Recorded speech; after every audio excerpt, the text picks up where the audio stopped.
হেই friends, কেমন আছো তোমরা? গতকাল রাতে আমরা গিয়েছিলাম রিভেরা লজ অ্যান্ড ক্যাফের দিকে আমরা এন্টার করছি আর আমি একটু ক্লিপ নিচ্ছি। ভেতরে অলরেডি আমার হাজব্যান্ড আর আমার বেবি আমাদের জন্য ওয়েট করছিল। আমি আর আমার ননদ পরে গিয়েছি। এটা ওদের মেনু কার্ড, যে আমরা ঝটপট করে খাবার অর্ডার দিয়ে নিলাম, কারণ খাবার আসতে একটু দেরি হয়। আমার ছেলেটা রাস্তা থেকে একটা বল কিনে নিয়ে এসেছিল, ও আর ওর বাবা খেলছিল আর আমরা গল্প করছিলাম আর কিছু ভিডিও ক্লিপ নিচ্ছিলাম। এটা ওদের ইন্টেরিয়রটা আমার কাছে বেশ ভালো লাগে। ক্যাফেটা ছোট হলেও ফ্যামিলি টাইম এবং কোয়ালিটি টাইম স্পেন্ড করার জন্য বেশ ভালো। খাবারটা চলে আসলো, ওদের খাবারের কোয়ালিটি মোটামুটি ছিল। এরপর আমরা মিষ্টি খাওয়ার জন্য গেলাম ওয়াফেল কর্নারে।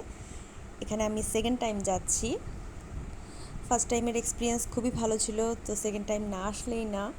ওয়াফেল কর্নারেও আমার হাজব্যান্ড আগে থেকে আমাদের জন্য ওয়েট করছিল, ও অর্ডার দিয়ে রেখেছিল। অ্যাজ রাত অনেক বেশি হয়ে গিয়েছিল এবং আমাদের বাসায় যাওয়ার একটু তাড়া ছিল।